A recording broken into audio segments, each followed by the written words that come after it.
दास तुहाडा अपना तिंदरपाल सिंह खालिस्तानी आप सारे वीरां दा भैणां दा बजुर्गां दा ਧੀਆਂ ਪੁੱਤਾਂ ਦਾ ਸਵਾਗਤ ਕਰਦਾ ਹੈ। ਵਾਹਿਗੁਰੂ ਜੀ ਕਾ ਖਾਲਸਾ ਵਾਹਿਗੁਰੂ ਜੀ ਕੀ ਫਤਿਹ। ਅੱਜ ਬਹੁਤ ਹੀ ਇੰਪੋਰਟੈਂਟ ਵਿਸ਼ੇ 'ਤੇ ਤੁਹਾਡੇ ਨਾਲ ਲਾਈਵ ਹੋਣ ਚੱਲਾ ਹਾਂ। ਬੇਨਤੀ ਹੈ, ਵਿਸ਼ਾ ਬੜਾ ਗੰਭੀਰ ਹੈ, ਇਸ 'ਤੇ ਬਹੁਤ ਸਟੱਡੀ ਕੀਤੀ ਹੈ, ਬਹੁਤ ਸਾਰੇ ਡੇਟਾ ਇਕੱਠੇ ਕੀਤੇ ਨੇ, ਉਸ ਤੋਂ ਬਾਅਦ ਤੁਹਾਡੇ ਨਾਲ ਸੰਵਾਦ ਕਰ ਰਿਹਾ। ਇਸ ਲਈ ਆਰੰਭ ਤੋਂ ਅਖੀਰ ਤੱਕ ਪੂਰੇ ਤਹੱਮਲ ਨਾਲ, ਸਹਿਜ ਨਾਲ ਇਸ ਵੀਡੀਓ ਨੂੰ ਜ਼ਰੂਰ ਦੇਖਿਆ ਜੇ, ਵਾਰਤਾ ਨੂੰ ਜ਼ਰੂਰ ਦੇਖਿਆ ਜੇ, ਨਾਲ ਦੇ ਨਾਲ ਹੀ ਸ਼ੇਅਰ ਕਰੀ ਜਾਇਆ ਜੇ। ਬੜੀ ਇੰਪੋਰਟੈਂਟ ਹੈ ਸ਼ੇਅਰ ਕਰਨੀ ਵੀ। ਜਿਹੜੀਆਂ ਗੱਲਾਂ ਸਮਝ ਨਾ ਆਉਣ ਲਾਈਵ ਤੋਂ ਬਾਅਦ ਉਹਨਾਂ ਨੂੰ ਦੁਬਾਰਾ ਸੁਣ ਲਿਆ ਜੇ, ਰਿਵਾਈਂਡ ਕਰਕੇ ਸੁਣ ਲਿਆ ਜੇ। ਸਮਝਣੀਆਂ ਬੜੀਆਂ ਜ਼ਰੂਰੀ ਨੇ। ਵਿਸ਼ਾ ਹੈਗਾ, ਉੱਪਰ ਲਿਖਿਆ ਵੀ ਹੈ ਕਿ ਬ੍ਰਾਹਮਣ ਇਸ ਦੇਸ਼ ਦਾ ਕਿਵੇਂ ਸ਼ੋਸ਼ਣ ਕਰ ਰਿਹਾ ਤੇ ਦੇਸ਼ ਨੂੰ ਭਗਵਾ ਕਰਨ ਦੇ ਨਾਂ 'ਤੇ ਹਿੰਦੂਆਂ ਨੂੰ ਵੀ ਭਰਮਾ ਕੇ ਹਿੰਦੂ ਰਾਸ਼ਟਰ ਦੇ ਨਾਂ 'ਤੇ ਉਹ ਬ੍ਰਾਹਮਣ ਰਾਸ਼ਟਰ ਕਿਵੇਂ ਸਥਾਪਿਤ ਕਰ ਰਿਹਾ। ਇਸ ਵਿਸ਼ਾ 'ਤੇ ਪ੍ਰਮਾਣਾਂ ਸਹਿਤ, ਡਾਟਾ ਸਹਿਤ ਪੂਰੇ ਵੇਰਵੇ ਦੇ ਕੇ ਤੁਹਾਡੇ ਨਾਲ ਗੱਲ ਸਾਂਝੀ ਕਰਾਂਗਾ ਤੇ ਤੁਹਾਨੂੰ ਸਮਝਾਉਣ ਦੀ ਕੋਸ਼ਿਸ਼ ਕਰਾਂਗਾ। ਮੈਂ ਸਪਸ਼ਟ ਕਰ ਦੇਣਾ ਚਾਹੁੰਦਾ ਕਿ ਮੈਂ ਬ੍ਰਾਹਮਣਾਂ ਦਾ ਵੀ ਖਿਲਾਫ ਨਹੀਂ ਹਾਂ। ਮੈਂ ਉਹਨਾਂ ਦੀਆਂ ਨੀਤੀਆਂ ਦੇ ਖਿਲਾਫ ਹਾਂ, ਉਹਨਾਂ ਦੀ ਸ਼ੋਸ਼ਣਕਾਰੀ ਪ੍ਰਵਰਤੀ ਦੇ ਖਿਲਾਫ ਹਾਂ, ਉਹਨਾਂ ਦੀ ਦੂਸਰੇ ਲੋਕਾਂ ਨੂੰ ਪਾਖੰਡੀ 'ਚ ਪਾ ਕੇ ਉਹਨਾਂ ਦਾ ਜਿਹੜਾ ਵਰਗ, ਬ੍ਰਾਹਮਣਾਂ ਵਿੱਚੋਂ ਵੀ ਜਿਹੜਾ ਵਰਗ ਆਮ ਜਨਤਾ ਦਾ ਤੇ ਹਿੰਦੂਆਂ ਦਾ ਵੀ ਖੂਨ ਚੂਸ ਰਿਹਾ, ਮੈਂ ਉਸ ਦੇ ਖਿਲਾਫ ਹਾਂ। ਹਿੰਦੂ ਹਾਲੇ ਤੱਕ ਸਮਝ ਨਹੀਂ ਸਕੇ। ਅੱਜ ਮੈਂ ਸਾਰੇ ਵਰਗਾਂ ਨੂੰ ਡੇਟਾ ਦੇ ਹਿਸਾਬ ਨਾਲ ਸਮਝਾਉਣਾ ਚਾਹੁੰਦਾ, ਕਿਉਂਕਿ ਜਦੋਂ ਮੈਂ ਕਹਿੰਦਾ ਤਿੰਦਰਪਾਲ ਸਿੰਘ ਖਾਲਿਸਤਾਨੀ ਸਾਰੇ ਸਮਝਦੇ ਨੇ ਹਿੰਦੂਆਂ ਦੇ ਖਿਲਾਫ ਹੈ। ਬਿਲਕੁਲ ਨਹੀਂ। ਅਸੀਂ ਦੇਸ਼ ਦੇ, ਸਮਾਜ ਦੇ, ਮਨੁੱਖਤਾ ਦੇ ਹਿੱਤ 'ਚ ਹਾਂ। ਆਓ ਗੱਲ ਕਰੀਏ ਆਪਣੇ ਟਾਪਿਕ 'ਤੇ। ਇਸ ਦੇਸ਼ ਵਿੱਚ ਬ੍ਰਾਹਮਣਾਂ ਦੀ ਕੀ ਸਥਿਤੀ ਹੈ, ਬਾਕੀ ਹਿੰਦੂਆਂ ਦੀ ਕੀ ਸਥਿਤੀ ਹੈ ਅਤੇ ਬਾਕੀ ਹੋਰ ਨੀਵੀਆਂ ਜਾਤਾਂ ਦੀ, ਜਿਨ੍ਹਾਂ ਨੂੰ SC ST BC ਕਹਿ ਦਿੱਤਾ ਗਿਆ, ਉਹਨਾਂ ਦੀ ਕੀ ਸਥਿਤੀ ਹੈ, ਮਾਈਨੋਰਿਟੀ ਦੀ ਕੀ ਸਥਿਤੀ ਹੈ। ਇਹ ਸਾਰੀਆਂ ਚੀਜ਼ਾਂ ਨੂੰ ਸਾਨੂੰ ਦੇਖਣਾ, ਪਰਖਣਾ ਅਤੇ ਸਮਝਣਾ ਪੈਣਾ ਹੈ। ਜੇਕਰ ਅਸੀਂ ਗੱਲ ਕਰੀਏ ਗਰੀਬ ਵਰਗ ਦੀ, ਤੇ ਗਰੀਬ ਵਰਗ ਇਹ ਸੋਚਦਾ ਕਿ ਮੈਨੂੰ ਆਟਾ ਦਾਲ ਦੀ ਸਕੀਮ ਮਿਲ ਗਈ, 300 ਯੂਨਿਟ ਬਿਜਲੀ ਫ੍ਰੀ ਮਿਲ ਗਏ, ਮੈਨੂੰ ਆਹ ਫ੍ਰੀ ਮਿਲ ਗਿਆ ਅਤੇ ਮੇਰੀ ਤਾਂ ਬੱਲੇ ਬੱਲੇ ਹੈ। ਅਤੇ ਕਿਸਾਨ ਵਰਗ ਇਹ ਸਮਝਦਾ ਮੈਨੂੰ ਟਿਊਬਵੈੱਲ ਫ੍ਰੀ ਮਿਲ ਗਏ, ਪਾਣੀ ਫ੍ਰੀ ਮਿਲ ਰਿਹਾ, ਮੈਨੂੰ ਹੋਰ ਚੀਜ਼ਾਂ 'ਤੇ ਸਬਸਿਡੀ ਮਿਲ ਰਹੀ ਹੈ, MSP ਮਿਲ ਰਹੀ ਹੈ, ਮੇਰੀ ਤਾਂ ਬੱਲੇ ਬੱਲੇ ਹੈ। ਅਤੇ ਇਹ ਲੋਕ ਸਿਰਫ ਇੰਨੇ ਕੁ ਪ੍ਰਲੋਭਨਾਂ ਵਿੱਚ ਹੀ ਗਲਤਾਨ ਹੋ ਕੇ ਅਤੇ ਸਿਰਫ ਚਪੜਾਸੀ, ਮਾਸਟਰ, ਪਟਵਾਰੀ, ਸਿਪਾਹੀ ਜਾਂ ਇਹੋ ਜਿਹੀ ਕੋਈ ਹੋਰ ਚੌਥੇ ਦਰਜੇ ਦੀਆਂ ਨੌਕਰੀਆਂ ਲੈ ਕੇ, ਵੱਧ ਤੋਂ ਵੱਧ ਤੀਜੇ ਦਰਜੇ ਦੀਆਂ ਨੌਕਰੀਆਂ ਲੈ ਕੇ ਖੁਸ਼ ਨੇ। ਅਤੇ ਜ਼ਿਆਦਾਤਰ ਲੋਕ ਭਲਾਈਨਵਾਦੀ ਬਣ ਗਏ ਨੇ ਕਿ ਕੁਛ ਨਹੀਂ ਹੋ ਸਕਦਾ ਜੀ, ਇਹ ਵੀ ਇੱਕ ਡਿਪਰੈਸ਼ਨ ਲੋਕਾਂ 'ਚ ਆ ਗਿਆ। ਇਹ ਸਾਰਾ ਕੁਛ ਕਿਹਨੇ ਪਾਇਆ? ਪਖੰਡਵਾਦੀ ਬ੍ਰਾਹਮਣ ਨੇ ਪਾਇਆ। ਕਿਵੇਂ ਪਾਇਆ? ਅੱਜ ਤੁਹਾਡੇ ਨਾਲ ਇਹੀ ਚੀਜ਼ ਸਾਂਝੀ ਕਰਾਂਗਾ। ਭਾਰਤੀ ਸੰਵਿਧਾਨ ਦਾ ਜਿਹੜਾ ਮੂਲਭੂਤ ਸਿਧਾਂਤ ਹੈ ਉਹ ਹੈ ਗਿਣਤੀਆਂ ਦੇ ਅਨੁਪਾਤ ਵਿੱਚ ਨੁਮਾਇੰਦਗੀ। ਭਾਰਤੀ ਸੰਵਿਧਾਨ ਵਿੱਚ ਜਿਹੜੀ ਚੀਜ਼ ਪ੍ਰਮਾਣਿਤ ਕੀਤੀ ਗਈ ਹੈ, ਉਹ ਭਾਰਤ ਦਾ ਸੰਵਿਧਾਨ ਹਰ ਨਾਗਰਿਕ ਨੂੰ ਗਿਣਤੀਆਂ ਦੇ ਹਿਸਾਬ ਨਾਲ ਉਹਨਾਂ ਦੀ ਨੁਮਾਇੰਦਗੀ ਨਿਸ਼ਚਿਤ ਬਣਾਉਂਦਾ। ਇਹ ਭਾਵਨਾ ਦਿੱਤੀ ਗਈ ਹੈ। ਜਿਹੜੀ ਕਾਨੂੰਨ ਹੈ, ਕਾਨੂੰਨ ਦੀਆਂ ਜਿਹੜੀਆਂ ਵਿਵਸਥਾਵਾਂ ਨੇ, ਜਿਹੜੀਆਂ ਧਾਰਾਵਾਂ ਬਣਦੀਆਂ ਨੇ, ਉਹ ਕਿਸ ਰੂਪ ਵਿੱਚ ਲਾਗੂ ਹੁੰਦੀਆਂ ਨੇ ਅੱਗੇ ਜਾ ਕੇ, ਲੋਕਾਂ ਨੂੰ ਇਹ ਚੀਜ਼ ਸਮਝ ਨਹੀਂ ਆਉਂਦੀ। ਹੁਣ ਗਿਣਤੀ ਦੇ ਹਿਸਾਬ ਨਾਲ ਨੁਮਾਇੰਦਗੀ ਮਤਲਬ ਪ੍ਰਤੀਨਿਧਤਾ ਦਾ ਤਾਲੁਕ ਹੈ। ਇਹ ਕੋਈ ਰਿਜ਼ਰਵੇਸ਼ਨ ਦਾ ਤਾਲੁਕ ਨਹੀਂ ਹੈ, ਇਹ ਪ੍ਰਤੀਨਿਧਤਾ ਦਾ ਤਾਲੁਕ ਹੈ। ਅਤੇ ਗਿਣਤੀ ਦੇ ਹਿਸਾਬ ਨਾਲ ਪ੍ਰਤੀਨਿਧਤਾ ਅਮਰੀਕਾ ਵਿੱਚ ਵੀ ਮਿਲਦੀ ਹੈ, ਯੂਰੋਪੀਅਨ ਕੰਟਰੀਜ਼ ਵਿੱਚ ਵੀ ਮਿਲਦੀ ਹੈ, ਅਫਰੀਕਨ ਕੰਟਰੀਜ਼ ਵਿੱਚ ਵੀ ਮਿਲਦੀ ਹੈ, ਜਾਪਾਨ ਵਿੱਚ ਵੀ ਮਿਲਦੀ ਹੈ। ਅਤੇ ਫਿਰ ਭਾਰਤ ਵਿੱਚ ਇਹਨੂੰ ਰਾਖਵਾਂਕਰਨ ਕਿਉਂ ਕਿਹਾ ਜਾਂਦਾ? ਰਿਜ਼ਰਵੇਸ਼ਨ ਕਿਉਂ ਕਹੀ ਜਾਂਦੀ ਹੈ? ਸਿਰਫ ਤੇ ਸਿਰਫ ਮਾਨਸਿਕ ਤੌਰ ਤੇ ਸਰੀਰਕ ਤੌਰ ਤੇ ਕਰਮ ਦੇ ਤੌਰ ਤੇ ਤੁਹਾਨੂੰ ਗੁਲਾਮ ਬਣਾਉਣ ਲਈ। ਪਹਿਲੀ ਗੱਲ ਆ ਸਮਝ ਲਓ। ਹੁਣ ਜੇ ਗਿਣਤੀਆਂ ਦੇ ਅਨੁਪਾਤ ਵਿੱਚ ਹੀ ਨੁਮਾਇੰਦਗੀ ਮਿਲਣੀ ਹੈ, ਭਾਰਤ ਦਾ ਸੰਵਿਧਾਨ ਹੈ ਕਹਿੰਦਾ, ਤੇ ਫਿਰ ਆਓ ਅਸੀਂ ਆਪਣੀ ਸਥਿਤੀ ਦੇਖ ਲਈਏ। ਭਾਰਤ ਦੀ ਕੁੱਲ ਆਬਾਦੀ 100% ਮੰਨੀਏ, ਇਹਨੂੰ ਛੱਡ ਦਿਓ ਕਿ 132 ਕਰੋੜ ਹੋ ਗਏ ਕਿ 145 ਕਰੋੜ ਹੋ ਗਏ ਜਾਂ ਇੰਨੇ ਹੋ ਜਾਣਗੇ, ਇਹਨਾਂ ਚੀਜ਼ਾਂ ਨੂੰ ਛੱਡ ਦਿਓ। ਸਾਰਿਆਂ ਦੀ ਸਮੂਹਕ ਆਬਾਦੀ ਨੂੰ ਆਪਾਂ ਲਾ ਲਈਏ 100%। 100% ਆਬਾਦੀ ਵਿੱਚੋਂ ਜਿਹੜੇ ਐਸਸੀ ਨੇ ਉਹ 15% ਨੇ, ਤੇ ਉਹਨਾਂ ਦੀ ਤੁਸ਼ਟੀਕਰਨ ਕਰਨ ਲਈ ਉਹਨਾਂ ਨੂੰ ਮਾਨਸਿਕ ਤੌਰ ਤੇ, ਸਰੀਰਕ ਤੌਰ ਤੇ, ਕਰਮ ਦੇ ਤੌਰ ਤੇ, ਬੌਧਿਕਤਾ ਦੇ ਤੌਰ ਤੇ, ਪਹੁੰਚ ਦੇ ਤੌਰ ਤੇ, ਵਿਚਾਰਧਾਰਾ ਦੇ ਤੌਰ ਤੇ ਸਵਰਨ ਜਾਤੀਆਂ ਦਾ ਗੁਲਾਮ ਬਣਾਉਣ ਲਈ ਇਹ ਕਹਿ ਦਿੱਤਾ ਗਿਆ ਕਿ ਤੁਹਾਡੀ ਆਬਾਦੀ 15% ਹੈ, ਤੁਹਾਨੂੰ ਰਿਜ਼ਰਵੇਸ਼ਨ ਵੀ 15% ਦੇ ਦਿੱਤੀ ਗਈ ਹੈ। ਆਬਾਦੀ ਦੇ ਹਿਸਾਬ ਨਾਲ ਗਿਣਤੀ ਦੇ ਅਨੁਪਾਤ ਵਿੱਚ ਨੁਮਾਇੰਦਗੀ ਦਾ ਸਿਧਾਂਤ ਹੈ।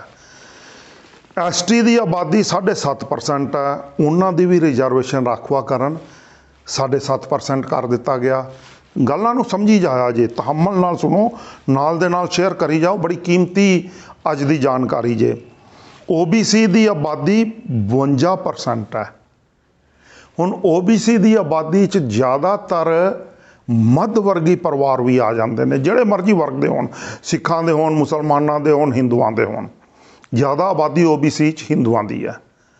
ਇਹ ਸਾਰਾ ਵਰਗ OC 'ਚ ਆ ਜਾਂਦੇ ਨੇ, ਮੱਧ ਵਰਗੀ ਵਰਗ ਵੀ OC 'ਚ ਆ ਜਾਂਦੇ ਨੇ, ਠੀਕ ਹੈ ਨਾ ਜੀ। ਉਹਨਾਂ ਦੀ ਆਬਾਦੀ ਜੇ 52%। ਹੁਣ ਇੱਥੇ ਗੱਲ ਸਮਝਿਆ ਜੇ, OBC ਨੂੰ ਖਾਸ ਤੌਰ ਤੇ ਮੱਧ ਵਰਗੀ ਲੋਕਾਂ ਨੂੰ, ਚਾਹੇ ਉਹ ਹਿੰਦੂ ਹੈ, ਚਾਹੇ ਸਿੱਖ ਹੈ, ਚਾਹੇ ਈਸਾਈ ਹੈ, ਚਾਹੇ ਮੁਸਲਮਾਨ ਹੈ, ਚਾਹੇ ਜੈਨੀ ਹੈ, ਚਾਹੇ ਬੋਧੀ ਹੈ, ਜਿਹੜਾ ਵੀ ਹੈ, ਉਹਨੂੰ ਇਹ ਗੱਲ ਸਮਝ ਲੈਣੀ ਚਾਹੀਦੀ ਹੈ ਕਿ ਉਹਨਾਂ ਦੀ ਦੇਸ਼ ਵਿੱਚ ਕੁੱਲ ਆਬਾਦੀ ਹੈ 52%, ਮਤਲਬ ਬਹੁ ਗਿਣਤੀ 'ਚ OBC ਦੇਸ਼ ਵਿੱਚ। ਪਰ ਉਹਨਾਂ ਨੂੰ ਰਿਜ਼ਰਵੇਸ਼ਨ ਕਿੰਨੀ ਦਿੱਤੀ ਤਾਂ ਜੋ ਦੇਸ਼ OBC ਦੇ ਹੱਥ 'ਚ ਨਾ ਚਲਾ ਜਾਏ। ਇਹਨੂੰ ਕਹਿੰਦੇ ਨੇ ਪੱਖਪਾਤੀ ਤੇ ਉਹ ਮਨੂਵਾਦੀ ਨੀਤੀ, ਜਿਸ ਤਹਿਤ ਬ੍ਰਾਹਮਣ ਸਾਰਿਆਂ ਨੂੰ ਆਪਣੀ ਜੁੱਤੀ ਦੇ ਤਲਵੇ ਦੇ ਹੇਠਾਂ ਲਗਾ ਕੇ ਘਿਸਦਾ ਰਹਿੰਦਾ। ਮੈਂ ਉਸ ਬ੍ਰਾਹਮਣ ਦੇ ਖਿਲਾਫ ਹਾਂ, ਸਾਰਿਆਂ ਦੇ ਖਿਲਾਫ ਨਹੀਂ ਹਾਂ। ਫਿਰ ਮੈਂ ਸਪਸ਼ਟ ਕਰੀ ਜਾ ਰਿਹਾ। OBC ਦੀ ਆਬਾਦੀ ਹੈ 52%, ਉਹਨੂੰ ਰਾਖਵਾਂਕਰਨ ਕਿੰਨਾ ਦਿੱਤਾ ਗਿਆ? 27%, ਮਤਲਬ ਅੱਧਾ ਖਾ ਲਿਆ ਗਿਆ। ਗੱਲ ਸਮਝ ਆਈ? ਫਿਰ ਸਮਝ ਲਿਆ ਜੇ, ਰਿਵਰਸ ਕਰਕੇ ਸੁਣ ਲਿਆ ਜੇ। ਹੁਣ ਭਾਰਤ ਵਿੱਚ ਘੱਟ ਗਿਣਤੀਆਂ ਕਿੰਨੀਆਂ ਨੇ? ਸਾਰੀਆਂ ਘੱਟ ਗਿਣਤੀਆਂ ਦੀ ਆਬਾਦੀ, ਮੈਂ ਆਬਾਦੀ ਦੇ ਹਿਸਾਬ ਨਾਲ ਗੱਲ ਕਰ ਰਿਹਾ, ਨਾ ਮੈਂ ਸਿੱਖ ਦੀ ਗੱਲ ਕਰ ਰਿਹਾ, ਨਾ ਮੈਂ ਜੈਨੀ ਦੀ, ਨਾ ਬੌਧੀ ਦੀ, ਨਾ ਮੁਸਲਮਾਨਾਂ ਦੀ। ਮੈਂ ਸਿਰਫ ਆਬਾਦੀ ਦੇ ਹਿਸਾਬ ਨਾਲ ਮਨੁੱਖਤਾ ਦੀ ਗੱਲ ਕਰ ਰਿਹਾ, ਕਿਉਂਕਿ ਗੁਰੂ ਨਾਨਕ ਦੀ ਪ੍ਰਣਾਲੀ ਮਨੁੱਖਤਾਵਾਦੀ ਹੈ। ਮੈਂ ਸਿੱਖ ਹਾਂ, ਮੈਂ ਮਨੁੱਖਤਾਵਾਦੀ ਗੱਲ ਕਰਾਂਗਾ। ਤੇ ਮਨੁੱਖਤਾਵਾਦੀ ਦੇ ਹਿਸਾਬ ਨਾਲ ਘੱਟ ਗਿਣਤੀਆਂ ਦੀ ਕੁੱਲ ਆਬਾਦੀ ਦੇਸ਼ ਵਿੱਚ ਹੈ 10.5%, 10.5%, ਤੇ ਉਹਨਾਂ ਨੂੰ ਰਿਜ਼ਰਵੇਸ਼ਨ ਕਿੰਨੀ ਦਿੱਤੀ? 0%, ਆਂਡਾ। ਉਹਨਾਂ ਦੀ ਕੋਈ ਰਿਜ਼ਰਵੇਸ਼ਨ ਨਹੀਂ ਹੈ। ਹੁਣ ਸੰਵਿਧਾਨ ਇੱਥੇ ਆ ਕੇ ਪੱਖਪਾਤੀ ਹੋ ਗਿਆ, ਬ੍ਰਾਹਮਣ ਰਾਸ਼ਟਰਵਾਦੀ ਹੋ ਗਿਆ ਕਿ ਗਿਣਤੀਆਂ ਦੇ ਅਨੁਪਾਤ ਵਿੱਚ ਨੁਮਾਇੰਦਗੀ ਘੱਟ ਗਿਣਤੀਆਂ ਤੋਂ ਖੋਹ ਲਈ ਗਈ, OBC ਦੀ ਅੱਧੀ ਕਰ ਦਿੱਤੀ ਗਈ। ਹੁਣ ਜਿਹੜੀ OBC ਦੀ ਅੱਧੀ ਕਰ ਦਿੱਤੀ ਗਈ, ਮਤਲਬ ਉਹ 27%, ਤੇ 10.5% ਜਿਹੜੀ ਆਬਾਦੀ ਹੈਗੀ ਹੈ ਘੱਟ ਗਿਣਤੀਆਂ ਦੀ, ਮਤਲਬ 37.5%। ਇਹ ਕੌਣ ਖਾ ਰਿਹਾ ਰਿਜ਼ਰਵੇਸ਼ਨ? ਇਸੇ ਨੁਕਤੇ ਤੇ ਅੱਜ ਦੀ ਸਾਰੀ ਵੀਡੀਓ ਪਿਨ ਪੁਆਇੰਟ ਹੈ। ਇਹਨੂੰ ਸਮਝ ਜਾਇਆ ਜੇ, ਬਹੁਤ ਗੰਭੀਰ ਨੁਕਤਾ ਹੈ। ਪਹਿਲੀ ਵਾਰੀ ਕੋਈ ਡਿਸਕਸ਼ਨ ਕਰ ਰਿਹਾ ਇਸ ਨੁਕਤੇ ਤੇ। ਰਾਸ਼ਟਰ ਨੇ ਅੱਜ ਤੱਕ ਇਸ ਨੁਕਤਾ ਨਿਗਾਹ ਤੋਂ ਡਿਸਕਸ਼ਨ ਨਹੀਂ ਕੀਤੀ। ਅਸੀਂ ਇਸ ਨੁਕਤਾ ਨਿਗਾਹ ਤੋਂ ਡਿਸਕਸ਼ਨ ਤੁਹਾਡੇ ਨਾਲ ਆਰੰਭ ਕਰ ਰਹੇ ਹਾਂ। ਹੁਣ ਇਹ 37% ਰਿਜ਼ਰਵੇਸ਼ਨ ਕੌਣ ਖਾ ਗਿਆ? ਚਲੋ ਇਹਨੂੰ ਬਾਅਦ ਵਿੱਚ ਆਪਾਂ ਗੱਲ ਕਰਾਂਗੇ। ਹੁਣ ਮੁੱਦਾ ਇਹ ਹੈਗਾ ਕਿ ਕੁੱਲ ਆਬਾਦੀ ਜਿਹੜੀ 85% ਬਣਦੀ ਹੈ ਕਿਹਦੀ? SC ਦੀ, ST ਦੀ, OBC ਦੀ ਤੇ ਮਾਈਨੋਰਿਟੀ ਦੀ। 85% ਆਬਾਦੀ ਬਣਦੀ ਹੈ। ਗੱਲ ਨੂੰ ਸਮਝਿਆ ਜੇ। ਤੇ ਬਾਕੀ ਕਿਹੜੀ ਰਹਿ ਗਈ 15%। ਹੁਣ ਇਸ 85% ਨੂੰ ਕੁੱਲ ਰਾਖਵਾ ਕਰਨ ਜਾਂ ਰਿਜ਼ਰਵੇਸ਼ਨ ਦੇ ਨਾਂ ਤੇ ਮੈਂ ਰਿਜ਼ਰਵੇਸ਼ਨ ਨਹੀਂ ਮੰਨਦਾ। ਇਹ ਤੁਹਾਡੇ ਮੂੰਹ ਵਿੱਚ ਇੱਕ ਜ਼ਹਿਰ ਭਿੱਜਿਆ ਲਾਲੀਪੌਪ ਪਾਇਆ ਹੋਇਆ ਜਿਸ ਨੂੰ ਤੁਸੀਂ ਚੱਟਦੇ ਰਹਿੰਦੇ ਹੋ ਤੇ ਸ਼ੋਸ਼ਣਕਾਰੀ ਲਹੂ ਚੂਸਣ ਵਾਲੇ ਬ੍ਰਾਹਮਣਾਂ ਦੀ ਪੈਰ ਦੀ ਜੁੱਤੀ ਬਣੇ ਰਹਿੰਦੇ ਹੋ ਇਸ ਨਾਲ। ਇਸ ਲਈ ਮੈਂ ਇਸ ਦੇ ਹੱਕ ਵਿੱਚ ਨਹੀਂ ਹਾਂ। ਕਿਉਂ ਨਹੀਂ ਹਾਂ? ਤੁਹਾਡੇ ਸਾਹਮਣੇ ਆ ਸਾਰਾ ਕੁਝ ਆ ਜਾਏਗਾ। ਹੁਣ 85% ਆਬਾਦੀ ਨੂੰ ਸਿਰਫ 49.5% ਰਿਜ਼ਰਵੇਸ਼ਨ ਮਿਲ ਰਹੀ ਹੈ। 85% ਆਬਾਦੀ ਨੂੰ ਟੋਟਲ ਲਾ ਲਓ ਇਸ ਦਾ 15% SC, 7.5% ST, 52% OBC, 10.5% ਮਾਈਨੋਰਿਟੀ, ਕੁੱਲ ਬਣ ਗਏ 85%। ਆਬਾਦੀ ਦੇ ਉਹਨਾਂ ਨੂੰ ਆਬਾਦੀ ਦੇ ਹਿਸਾਬ ਨਾਲ ਜੋ ਸੰਵਿਧਾਨ ਕਹਿੰਦਾ ਹੈ ਗਿਣਤੀਆਂ ਦੇ ਅਨੁਪਾਤ ਵਿੱਚ ਨੁਮਾਇੰਦਗੀ ਭਾਰਤ ਦੇ ਸੰਵਿਧਾਨ ਦੀ ਮੂਲ ਆਤਮਾ ਹੈ। ਪ੍ਰਸਤਾਵਨਾ ਵਿੱਚ ਵੀ ਹੈ ਇਹ ਚੀਜ਼। ਉਪਬੰਧ ਵੀ ਇਹੀ ਕੀਤੇ ਗਏ ਨੇ, ਪਰ ਕਾਨੂੰਨ ਤੇ ਉਸ ਦੇ ਪ੍ਰਾਵਧਾਨ ਵਿਵਸਥਾ ਕਿਵੇਂ ਲਾਗੂ ਕਰਦੀ ਹੈ ਇਸ ਤੋਂ ਅਸੀਂ ਪਰਦਾ ਚੁੱਕਾਂਗੇ। ਹੁਣ 85% ਆਬਾਦੀ ਨੂੰ ਰਿਜ਼ਰਵੇਸ਼ਨ ਮਿਲਿਆ, ਕੁੱਲ 49.5%। ਗੱਲ ਸਮਝ ਆਈ? 50% ਰਿਜ਼ਰਵੇਸ਼ਨ ਕੌਣ ਲੈ ਗਿਆ? ਕਦੇ ਸੋਚਿਆ ਤੁਸੀਂ? ਕਦੇ ਤੁਹਾਡੇ ਆਗੂਆਂ ਨੇ ਇਸ ਪਾਸੇ ਧਿਆਨ ਦਿਵਾਇਆ? 50% ਰਿਜ਼ਰਵੇਸ਼ਨ ਲੈ ਗਿਆ ਉਹ ਸਮਾਜ ਜਿਹੜਾ NI 'ਚ ਨਹੀਂ ਆਉਂਦਾ। ਉਹ ਸਮਾਜ ਕਿਹੜਾ? ਕੌਣ ਖਾ ਗਿਆ ਸਾਰੀ ਰਿਜ਼ਰਵੇਸ਼ਨ? ਉਹ ਸਮਾਜ ਜੇ ਸਾਰਾ ਮਿਲਾ ਕੇ ਲਾ ਲਓ, ਸਵਰਨ ਜਾਤੀਆਂ ਸਾਰੀਆਂ ਮਿਲਾ ਲਓ, ਸਾਰੀਆਂ ਸਵਰਨ ਜਾਤੀਆਂ ਨੂੰ ਜੇ ਅਸੀਂ ਮਿਲਾ ਲਈਏ ਤੇ ਉਹ ਦੇਸ਼ ਵਿੱਚ ਬਚਦੀਆਂ ਨੇ 15% ਸੰਵਿਧਾਨ ਦੇ ਹਿਸਾਬ ਨਾਲ। ਮੈਂ ਆਪਣੀ ਗੱਲ ਨਹੀਂ ਕਰ ਰਿਹਾ, ਸੰਵਿਧਾਨ ਦੇ ਹਿਸਾਬ ਨਾਲ ਮੈਂ ਗੱਲ ਕਰ ਰਿਹਾ। ਡੇਟਾ ਤੁਹਾਨੂੰ ਸੰਵਿਧਾਨ ਦੇ ਅਨੁਸਾਰ ਦੇ ਰਿਹਾ ਜਿਹਨੂੰ ਸਰਕਾਰ ਮੰਨਦੀ ਹੈ। 85% 100 ਵਿੱਚੋਂ ਮਾਈਨਸ ਕੀਤੇ 15 ਬਚ ਗਏ। 15% ਸਵਰਨ ਜਾਤੀਆਂ ਬਚ ਗਈਆਂ ਜਿਹਦੇ ਵਿੱਚ ਆਪਣਾ ਬਣੀਏ ਵੀ ਆ ਗਏ, ਹੋਰ ਵੀ ਆ ਗਏ, ਸਾਰੇ ਆ ਗਏ ਜਿਹੜੇ ਆਪਣੇ ਆਪ ਨੂੰ ਉੱਚ ਜਾਤੀਆਂ ਵਾਲੇ ਅਖਵਾਉਂਦੇ ਨੇ, ਤੇ ਬ੍ਰਾਹਮਣ ਵੀ ਆ ਗਏ। ਉਹ 15% ਲੋਕ ਦੇਸ਼ ਵਿੱਚ 50% ਰਿਜ਼ਰਵੇਸ਼ਨ ਦਾ ਸੁੱਖ ਭੋਗ ਰਹੇ ਨੇ, ਸਾਧਨ ਭੋਗ ਰਹੇ ਨੇ, ਸੰਪੰਨਤਾ ਭੋਗ ਰਹੇ ਨੇ। ਦੇਸ਼ ਦੀ ਕੁੱਲ GDP ਦਾ 50% ਹੜਪ ਕਰ ਜਾਂਦੇ ਨੇ ਸਿਰਫ 15% ਲੋਕ। ਗੱਲ ਸਮਝ ਆਈ? ਨਹੀਂ ਆਈ? ਇਹਨੂੰ ਥੋੜ੍ਹਾ ਜਿਹਾ ਹੋਰ ਵਿਸਥਾਰ ਹੀ ਸਮਝਾ ਦਿੰਦਾ, ਸਮਝਣਾ ਬੜਾ ਜ਼ਰੂਰੀ ਹੈ। ਹੁਣ ਆਮ ਉਹਨੂੰ ਆਪਾਂ ਕਹਿ ਲਈਏ 15.5% ਉਹ ਖੁੱਲੀ ਜਾਂ ਆਮ ਜਾਤੀਆਂ ਜਿੰਨੀ ਜਿਹੜੀ ਬਾਕੀ ਬਚ ਗਈ। ਹੁਣ ਇਹਨਾਂ ਅੰਕੜਿਆਂ ਦੇ ਹਿਸਾਬ ਨਾਲ ਅਸੀਂ ਜੇ ਦੇਖੀਏ ਕਿ ਬਈ ਬ੍ਰਾਹਮਣ ਕਿੰਨੇ ਨੇ 15% ਵਿੱਚੋਂ, ਇਹ ਬਾਕੀ ਸਵਰਨ ਜਾਤੀਆਂ ਲਈ ਵੀ ਅੱਖਾਂ ਖੋਲ੍ਹਣ ਵਾਲੀ ਵੀਡੀਓ ਜੇ, ਉਹ ਵੀ ਇਸ 'ਤੇ ਧਿਆਨ ਦੇਣ। ਹਿੰਦੂ ਤਾਂ ਖਾਸ ਤੌਰ 'ਤੇ ਦੇਣ, ਕਿਉਂਕਿ ਹਿੰਦੂ ਰਾਸ਼ਟਰ ਹਿੰਦੂਤਵਾ ਦੇ ਭਗਵਾ ਕਰਨ ਦਾ ਚਲਨ ਚੱਲ ਰਿਹਾ ਪਿਛਲੇ 8 ਸਾਲਾਂ ਤੋਂ, ਔਰ ਉਸ 8 ਸਾਲਾਂ ਵਿੱਚ ਹੀ ਹਿੰਦੂਤਵਾ ਦਾ ਸਭ ਤੋਂ ਵੱਧ ਸ਼ੋਸ਼ਣ ਹੋ ਰਿਹਾ ਬ੍ਰਾਹਮਣ ਰਾਹੀਂ ਹੋ ਰਿਹਾ, ਔਰ ਉਸ ਬ੍ਰਾਹਮਣ ਰਾਹੀਂ ਹੋ ਰਿਹਾ ਜਿਹੜਾ ਬ੍ਰਾਹਮਣ RSS ਦਾ ਬ੍ਰਾਹਮਣ ਹੈ। ਇਹ ਵੀ ਗੱਲ ਸਮਝ ਲਿਆ ਜੇ, ਜਿਹੜਾ ਬ੍ਰਾਹਮਣ RSS ਦਾ ਬ੍ਰਾਹਮਣ ਹੈ। ਕਿਹੜਾ ਬ੍ਰਾਹਮਣ? ਜਿਹੜਾ ਬ੍ਰਾਹਮਣ ਗੋਡਸੇ ਦੇ ਵਿੱਚੋਂ ਆਉਂਦਾ, ਚਿਤ ਪਾਵਨ। ਜਿਹੜਾ ਬ੍ਰਾਹਮਣ ਗਾਂਧੀ ਵਿੱਚੋਂ ਆਉਂਦਾ, ਹੋਰ ਜਿਹੜਾ ਬ੍ਰਾਹਮਣ RSS ਵਿੱਚੋਂ ਆਉਂਦਾ। ਕਿਵੇਂ? 15% ਦੀ ਬਾਕੀ ਆਬਾਦੀ ਵਿੱਚੋਂ ਹੁਣ ਟੋਟਲ ਦੇਸ਼ ਦੀ 100% ਆਬਾਦੀ ਵਿੱਚੋਂ ਕੇਵਲ 3% ਬ੍ਰਾਹਮਣ ਜੇ। ਗੱਲ ਸਮਝ ਆਈ? ਨਹੀਂ ਆਈ? ਕੇਵਲ 3% ਬ੍ਰਾਹਮਣ ਹੈ। ਉਸ ਹਿਸਾਬ ਨਾਲ ਜਿਵੇਂ ਸੰਵਿਧਾਨ ਕਹਿੰਦਾ ਸੰਵਿਧਾਨ ਦੀ ਮੂਲ ਆਤਮਾ ਕੀ ਕਹਿ ਰਹੀ ਹੈ? ਗਿਣਤੀਆਂ ਦੇ ਅਨੁਪਾਤ ਵਿੱਚ ਨੁਮਾਇੰਦਗੀ ਲੋਕਤੰਤਰ ਦੀ ਜਾਨ ਹੈ, ਭਾਰਤ ਦੇ ਪ੍ਰਾਣ ਨੇ। ਭਾਰਤ ਦੇ ਸੰਵਿਧਾਨ ਦੇ ਹਰ ਨਾਗਰਿਕ ਨੂੰ ਇਹ ਹੱਕ ਪ੍ਰਦਾਨ ਕੀਤਾ ਜਾਵੇਗਾ। ਹੁਣ ਗਿਣਤੀਆਂ ਦੇ ਹਿਸਾਬ ਨਾਲ ਉਹਨੂੰ ਨੁਮਾਇੰਦਗੀ ਜਾਂ ਰਾਖਵਾਂਕਰਨ ਜਾਂ ਸਾਧਨ ਸੰਪੰਨਤਾ ਕਿਵੇਂ ਪਹੁੰਚਾਈ ਜਾਏਗੀ, ਉਸ ਸੰਵਿਧਾਨ ਦੇ ਉਹ 'ਤੇ ਵਿਵਸਥਾ ਕਰੇਗੀ, ਕਾਨੂੰਨ ਕਰੇਗਾ, ਵਿਵਸਥਾਪਿਕਾ ਕਰੇਗੀ, ਨੌਕਰਸ਼ਾਹੀ ਕਰੇਗੀ, ਰਾਜਤੰਤਰ ਕਰੇਗਾ, ਜਿਹੜੇ ਸੱਤਾ 'ਚ ਬੈਠੇ ਨੇ ਉਹ ਕਰੇਗਾ, ਨਿਆਂਪਾਲਿਕਾ ਕਰੇਗੀ, ਉਸ ਦੀ ਦੇਖ ਰੇਖ ਤਾਂ ਹੀ ਕਰੇਗੀ ਨਾ। ਸੰਵਿਧਾਨ ਦੀ ਸੰਰਕਸ਼ਕ ਹੀ, ਰੱਖਿਅਕ ਹੀ ਨਿਆਂਪਾਲਿਕਾ। ਹੁਣ ਸਥਿਤੀ ਕੀ ਹੈ ਇਹਨੂੰ ਹੀ ਸਮਝ ਲਓ।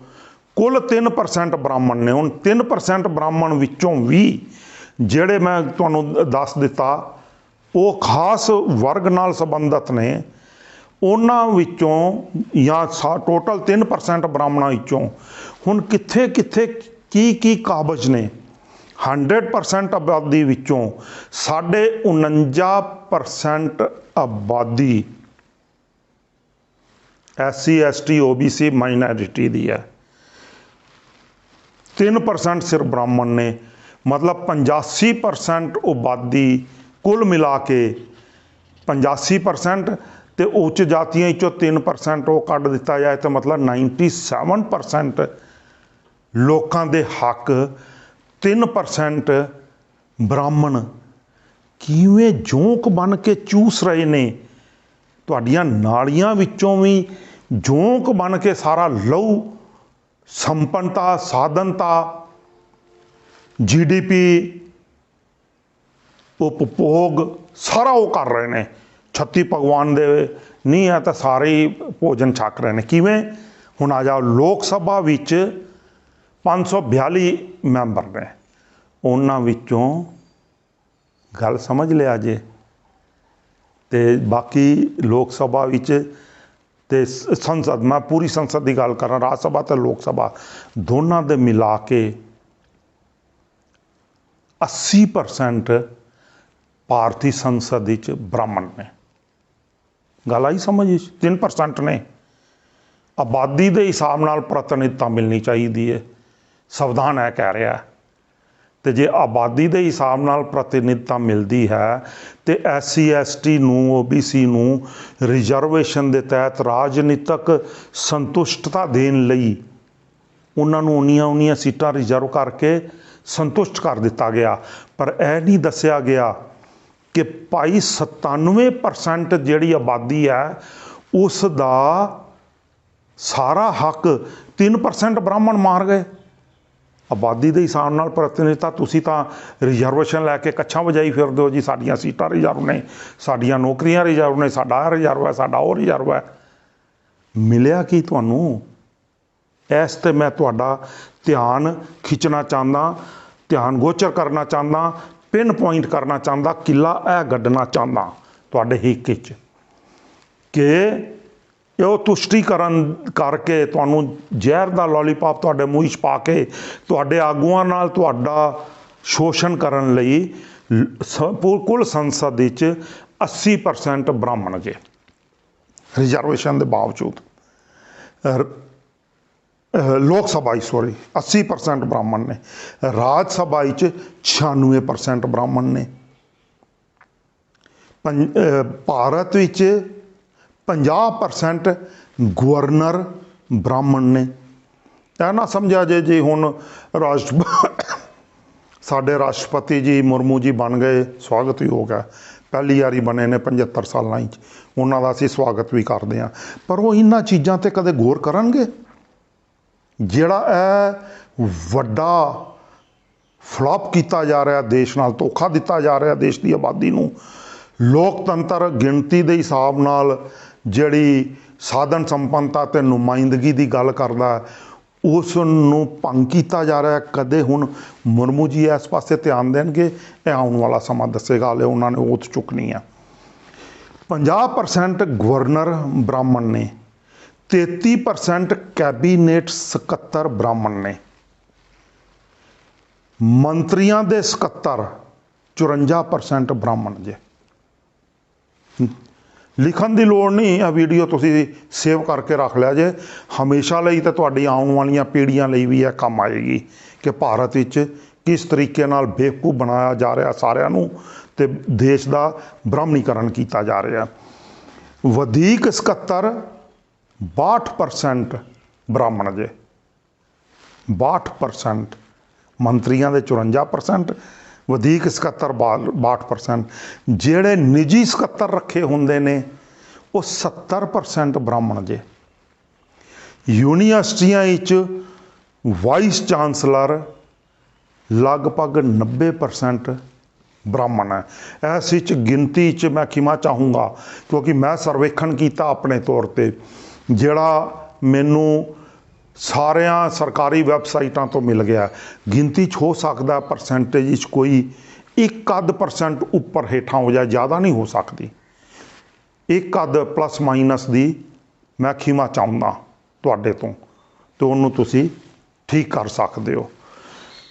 सुप्रीम कोर्ट 96% जज ब्राह्मण, हाई कोर्ट 80% जज ब्राह्मण, भारतीय राजदूत जिहड़े विदेशों गए हुए ने 80% ब्राह्मण। हुण जिहड़े जनतक मतलब पब्लिक सैक्टर्स ने उन्हां विच नौकरियां दा भी हिसाब किताब देख लईए, क्योंकि तुसीं तक मानते हो कि साडे लई नौकरियां दा राखवा करन है, सारे मानते हैं, और किवें तुहानूं बेवकूफ बनाया जा रहा यह भी देख लो। मैं एक तो सत्ता की स्थिति जिन्हां ने नियंत्रण करना है उन्हां दी स्थिति दसी, जद उत्थे ही सारा ब्राह्मण राष्ट्र बन चुका है तो फिर वो संविधान की आत्मा के हिसाब नाल संविधान नूं लोक पक्षी, नागरिक पक्षी, मनुखता पक्षी बना के किवें लागू करनगे कि वो अपना 80% 90% के रुतबे छड्ड सकते हैं। वो तुहाडे तो खो लए ने, उन्होंने छड्डणगे किवें? वो तुहानूं स्थानांतरण नहीं किए जाएंगे।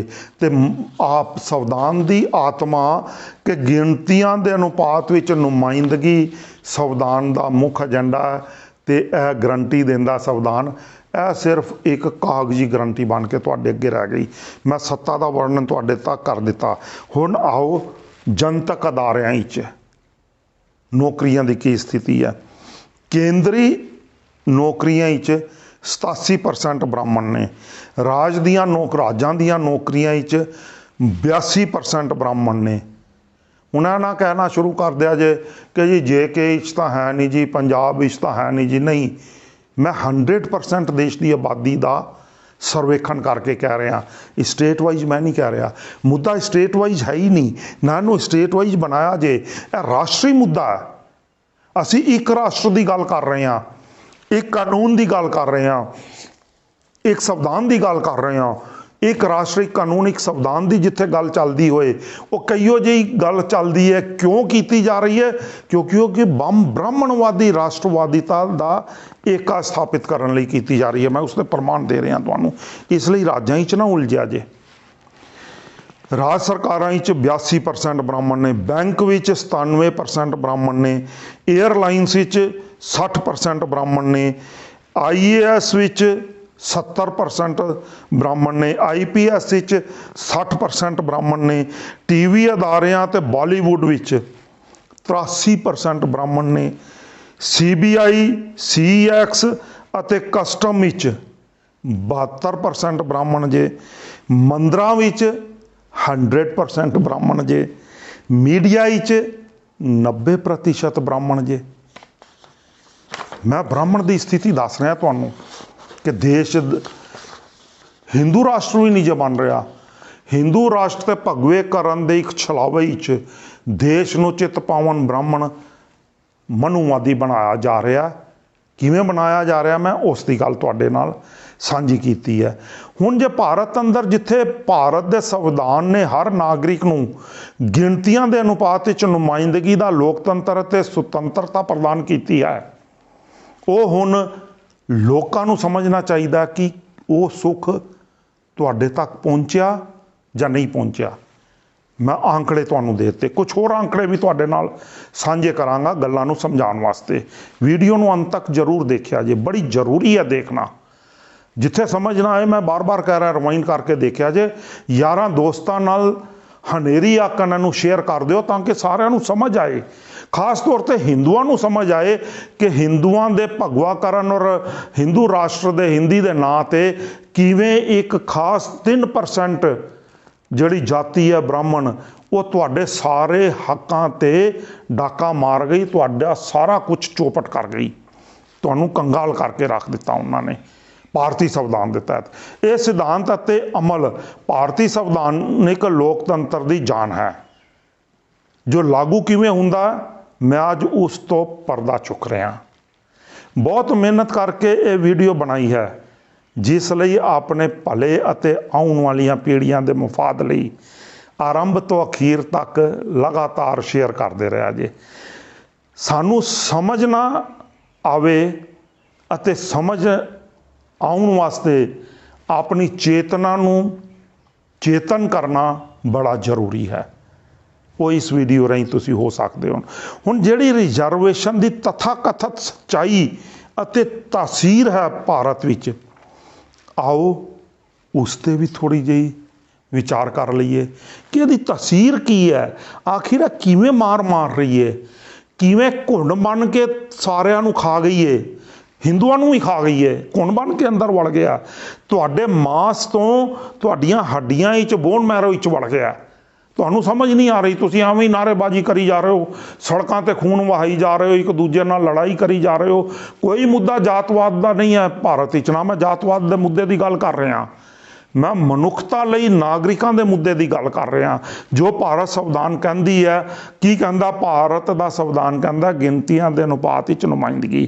ਹੁਣ ਉਸ ਦੀ ਤਾਸੀਰ ਕਿਵੇਂ ਲਾਗੂ ਕੀਤੀ ਗਈ, ਆਓ ਦੇਖ ਲਈਏ। ਨੰਬਰ 1, ਰਾਸ਼ਟਰਪਤੀ ਸਕੱਤਰੇਤ ਦੀ ਗੱਲ ਕਰ ਲਈਏ, ਜਿੱਥੇ ਮੁਰਮੂ ਜੀ ਨੇ ਆ ਕੇ ਬੈਠਣਾ ਹੈ। ਹੁਣ ਇੱਕ ਆਦੀਵਾਸੀ ਮਹਿਲਾ ਆ ਕੇ ਰਾਸ਼ਟਰਪਤੀ ਬਣੇਗੀ, ਉਸ ਦਾ ਸਕੱਤਰੇਤ ਦਾ ਹਾਲ ਕੀ ਹੈ ਇਹਨੂੰ ਦੇਖ ਲਓ। ਕੁੱਲ ਪੋਸਟਾਂ ਜੇ 49 ਅੱਜ ਤੱਕ ਦੀਆਂ, ਅੱਗੇ ਵੱਧ ਸਕਦੀਆਂ, ਜਦੋਂ ਮੈਂ ਡੇਟਾ ਇਕੱਠਾ ਕੀਤਾ ਵੱਧਦੀਆਂ ਘਟਦੀਆਂ ਰਹਿੰਦੀਆਂ ਨੇ, ਉਹਨਾਂ ਦਾ ਵਧਾ ਘਟਾ ਕਰ ਲਿਆ ਜੇ। ਕੁੱਲ ਪੋਸਟਾਂ ਨੇ 49, ਉਹਦੇ ਵਿੱਚੋਂ ਬ੍ਰਾਹਮਣ ਨੇ 45। ਉਪ ਰਾਸ਼ਟਰਪਤੀ ਜੀ ਦਾ ਸਕੱਤਰੇਤ ਕੁੱਲ ਅਸਾਮੀਆਂ ਨੇ 7, 7 ਦੀਆਂ 7 ਬ੍ਰਾਹਮਣ। ਨੰਬਰ 3, ਮੰਤਰੀਆਂ ਦੇ ਕੈਬਨਿਟ ਸਕੱਤਰ, ਕੁੱਲ ਪੋਸਟਾਂ ਨੇ ਲਗਭਗ 20, ਵੱਧ ਘੱਟ ਹੁੰਦੀਆਂ ਨੇ, ਕਦੇ 24, ਕਦੇ 26, 27, ਕਦੇ ਘੱਟ ਜਾਂਦੀਆਂ ਨੇ। 20 ਵਿੱਚੋਂ 19 ਬ੍ਰਾਹਮਣ ਨੇ। ਕਿਵੇਂ ਲਾਗੂਕਰਨ ਹੋ ਰਿਹਾ, ਕਿਵੇਂ ਸ਼ਿਕੰਜਾ ਮਨੂ ਨੇ ਕੱਸ ਲਿਆ, ਮਨੂਵਾਦੀ ਦ੍ਰਿਸ਼ਟੀਕੋਣ, ਕਿਵੇਂ ਭਾਰਤ ਦੇ ਮਨੂ ਨੇ ਸਭ ਨੂੰ ਆਪਣੇ ਇੰਜ ਪੰਜੇ 'ਚ ਲੈ ਕੇ ਤੇ ਹੇਠੋਂ ਖੂਨ ਚੂਸ ਰਿਹਾ। ਮੈਂ ਉਸ ਦੀ ਗੱਲ ਕਰ ਰਿਹਾ ਤੁਹਾਡੇ ਨਾਲ। ਨੰਬਰ 4, ਪ੍ਰਧਾਨ ਮੰਤਰੀ ਦੇ ਦਫ਼ਤਰ ਦੀ ਵੀ ਗੱਲ ਕਰ ਲਈਏ। ਪ੍ਰਧਾਨ ਮੰਤਰੀ ਜੀ ਆਪਣੇ ਨੂੰ OBC ਵੀ ਕਹਿੰਦੇ ਨੇ ਨਾ, ਜਰਾ ਗੱਲ ਕਰ ਲਓ। ਕੁੱਲ ਅਸਾਮੀਆਂ ਨੇ 35, ਜਿਹਦੇ ਵਿੱਚੋਂ 33 ਬ੍ਰਾਹਮਣ ਨੇ, ਇੱਕ ਵੀ OBC ਨਹੀਂ ਹੈਗਾ। ਨੰਬਰ 5, ਖੇਤੀਬਾੜੀ ਅਤੇ ਸਿੰਚਾਈ ਵਿਭਾਗ, ਕੁੱਲ ਅਸਾਮੀਆਂ ਨੇ 274, ਭਾਰਤ ਸਰਕਾਰ ਦੇ ਜਿਹੜਾ ਸਾਰਾ ਸਿਸਟਮ ਨੂੰ ਕੰਟਰੋਲ ਕਰਦਾ। 274 ਵਿੱਚੋਂ 259 ਨੇ ਬ੍ਰਾਹਮਣ। ਨੰਬਰ 6, ਦੇਸ਼ ਦੀ ਰੱਖਿਆ ਕਰਨ ਵਾਲਾ ਮੰਤਰਾਲਾ, ਰੱਖਿਆ ਵਿਭਾਗ, ਕੁੱਲ ਪੋਸਟਾਂ ਨੇ 1379, ਬ੍ਰਾਹਮਣ ਨੇ 1331, 48 ਬਾਕੀ ਨੇ। ਮੈਂ ਗੱਲ ਨਹੀਂ ਕਰ ਰਿਹਾ, ਪਰ ਚਲੋ ਮੈਂ ਬ੍ਰਾਹਮਣ ਸਿਰਫ ਤੁਹਾਨੂੰ ਸਮਝਾ ਰਿਹਾ। 1379 ਵਿੱਚੋਂ 1331 ਬ੍ਰਾਹਮਣ ਰੱਖਿਆ ਵਿਭਾਗ ਵਿੱਚ, ਤੇ ਮਰਨ ਵਾਲੇ ਸਾਰੇ SC ST OBC ਮਾਈਨੋਰਿਟੀਜ਼। ਕਦੇ ਕਿਸੇ ਬ੍ਰਾਹਮਣ ਦੇ ਘਰ ਜਾਂ ਕਿਸੇ ਗੁਜਰਾਤੀ ਦੇ ਘਰ ਦੇਸ਼ ਦੀ ਰੱਖਿਆ ਵਿੱਚ ਸ਼ਹੀਦ ਹੋਏ ਦਾ ਤਾਬੂਤ ਜਾਂਦੇ ਦੇਖਿਆ ਜੇ?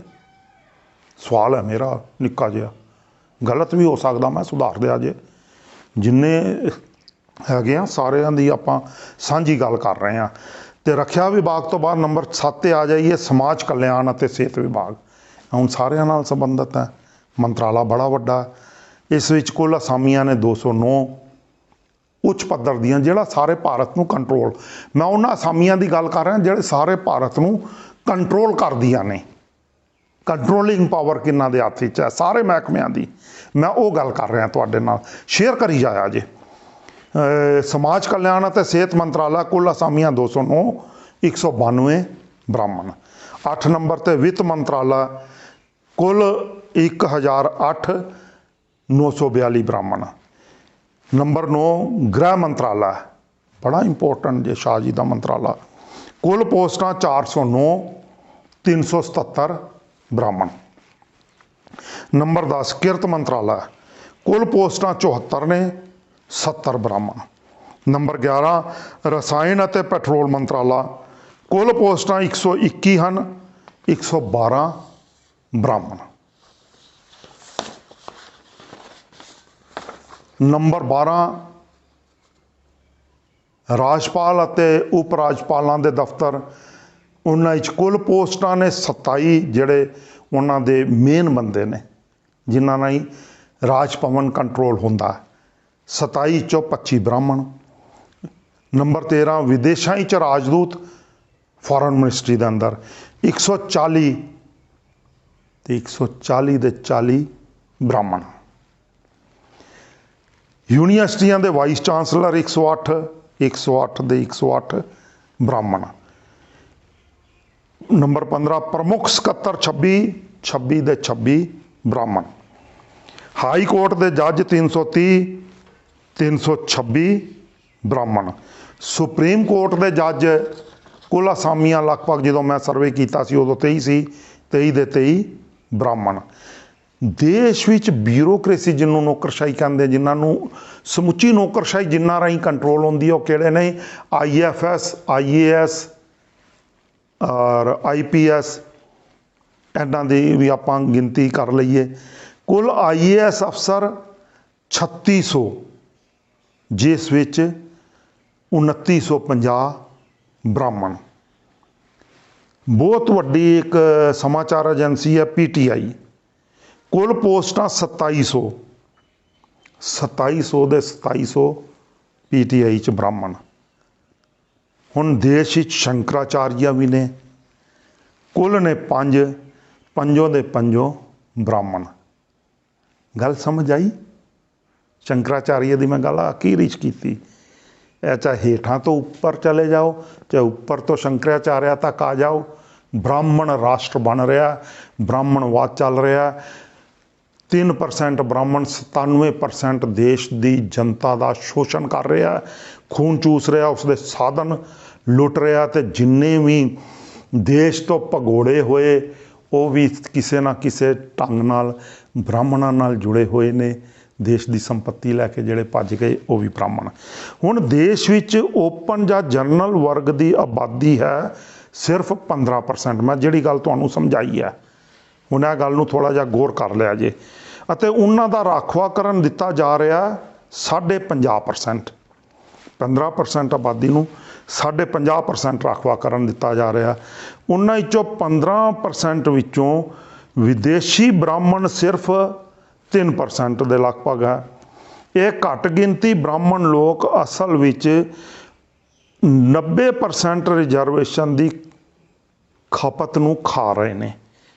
मेरा मतलब बड़ा स्पष्ट है, ब्राह्मण बाणियां ते राजपूतां जट्टां दे नां ते ही खुलेआम रिजर्वेशन खा रहा है, ते नाल दे नाल ही माइनॉरिटी SC ST OBC की राखवाकरण नूं खा के डकार भी नहीं मार रहा। तुहाडे सामने जे पोजीशन किवें, क्योंकि जिसकी जिन्नी आबादी उसकी उन्नी प्रातिनिधता संविधान है कहता। यही कारण है कि माइनॉरिटी SC ST OBC दा जिहड़ा कोटा फिक्स किया, हुण कोटे वाली व्यवस्था की मैं गल करन लगा। जिहड़े नौकरियां ने वो इस चीज़ को अच्छी तरह समझ सकते हैं, जिन्हां दा पिछोकड़ टब्बरां च नौकरियां वाला वो भी समझ जाणगे।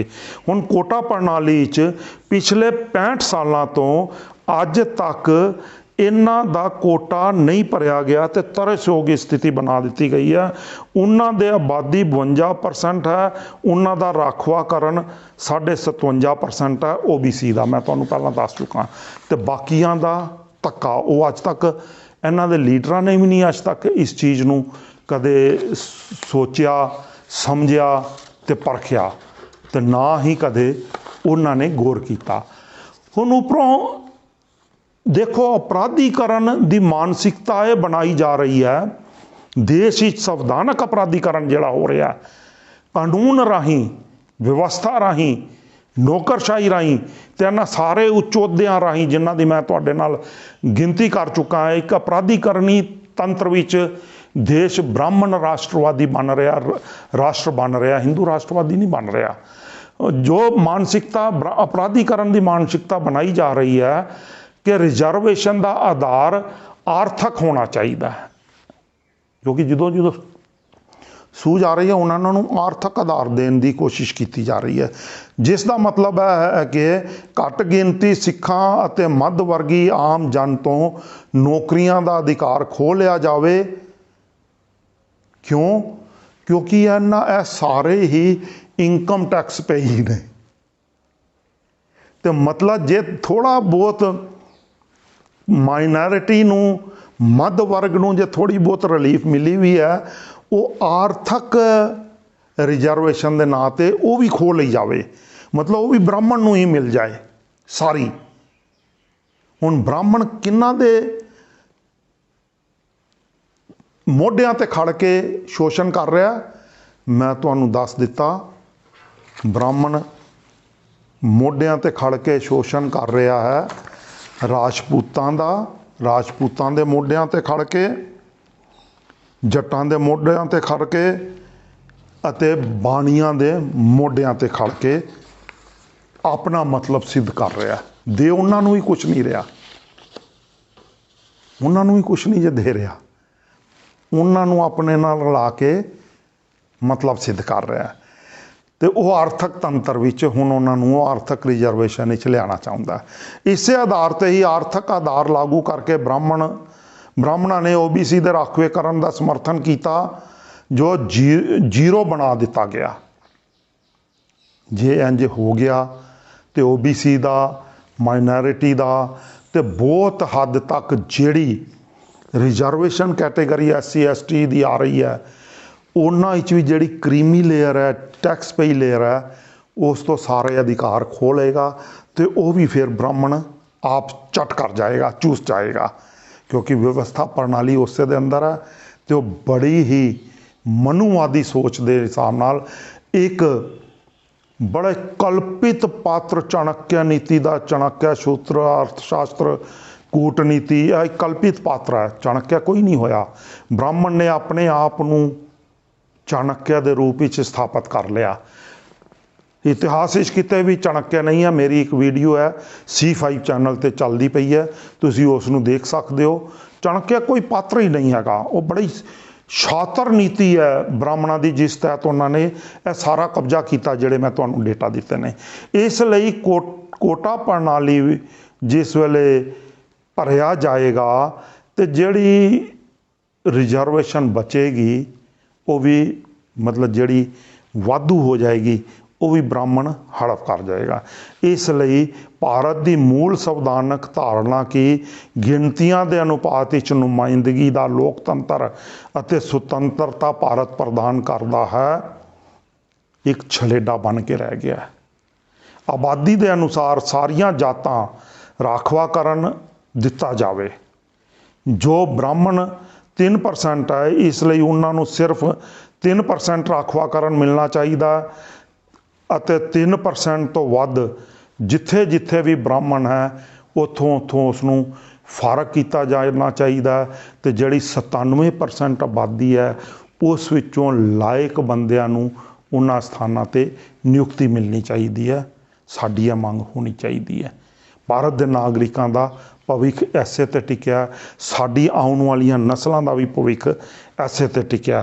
ਜੇਕਰ ਅਜਿਹਾ ਹੁੰਦਾ ਹੈ ਤਾਂ ਘੱਟ ਗਿਣਤੀ ਸਿੱਖਾਂ ਦੇ ਨਾਲ ਨਾਲ ਮਰਾਠੇ, ਜੱਟ, अहीर, बणीए, लिंगायत, रैडी, पटेल वर्गियां सारिया जातां नूं उन्हां दी गिनती दे अनुपात विच राखवांकरण मिल जाएगा, जिस विच मुसलमान भी होणगे, ईसाई भी होणगे, जैनी भी होणगे, बोधी भी होणगे ते होर सारे भी होणगे जिन्हां दे मैं नां नहीं लै पा रहा।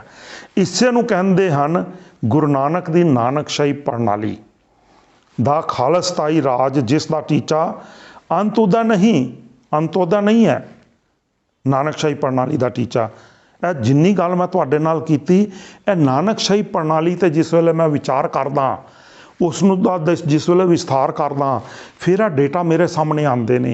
इसलिए नानकशाही प्रणाली ही देश विच जिसका एजेंडा है सरबत दा भला, मनुखता नमित सरबत दा भला, जात आधार ते नहीं सरबत दा भला, मनुखता नमित सरबत दा भला, नानकशाही प्रणाली। इसे लिए सिख भारत विच आउंदे हन। नानकशाही प्रणाली दी राज व्यवस्था अते सरकार जो धर्म आधारित नहीं सगों मनुखता आधारित है। आओ इस नूं समझिए ते पहलां तो पकियाईयां गलत, विरोधी अते नफरती विचारधारावां ते दृष्टिकोणां वाली दूषित ते मकारी भरपूर प्रचार नीतियां तो साधना तो मुक्त होइए ते अपने आप नूं मुक्त करिए, तां असीं देश नूं बचा सकांगे।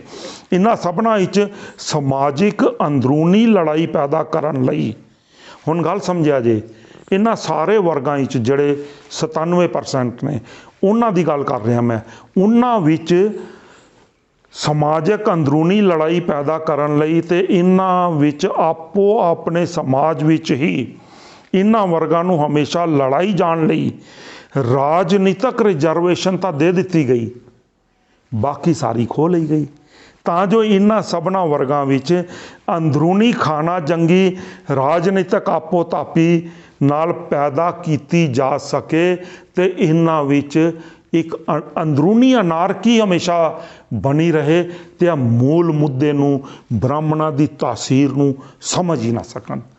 अज यह समझाउण वास्ते तुहानूं वीडियो पाई है ते राजनीतिक जिहड़ी तुहानूं रिजर्वेशन मिल रही है या धार्मिक जिवें SGPC भी मिल रही है, इसने तुहाडे अंदर आपो तापी दी अंदरूनी अनारकी पैदा कर दिती है, तुहाडी एकता खंडित कर दिती है।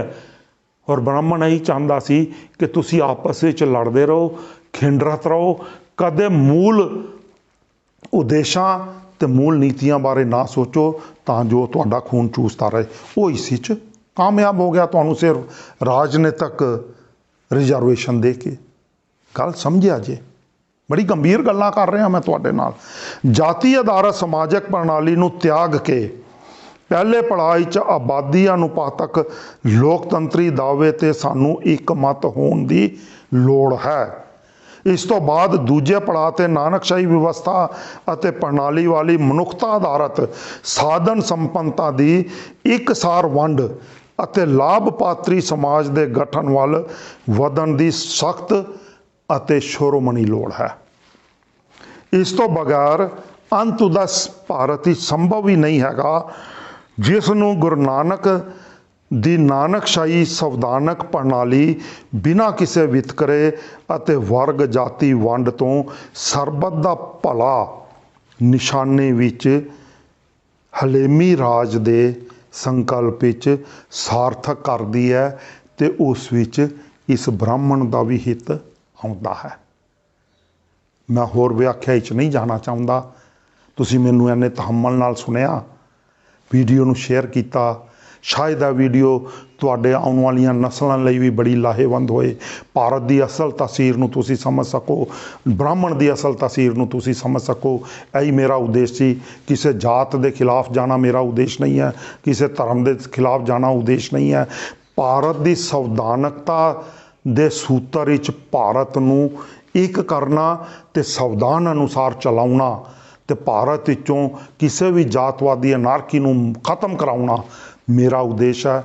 जिन्होंने अगर ठेस पहुँची होए उस लिए खिमा का पात्र हाँ, पर मेरा उद्देश्य बिल्कुल सार्थक है, पॉजिटिव है, लोक भलाई वाला है, मनुखता की भलाई वाला है, तो हिंदुओं की भी भलाई वाला है। इसनों समझिया जे।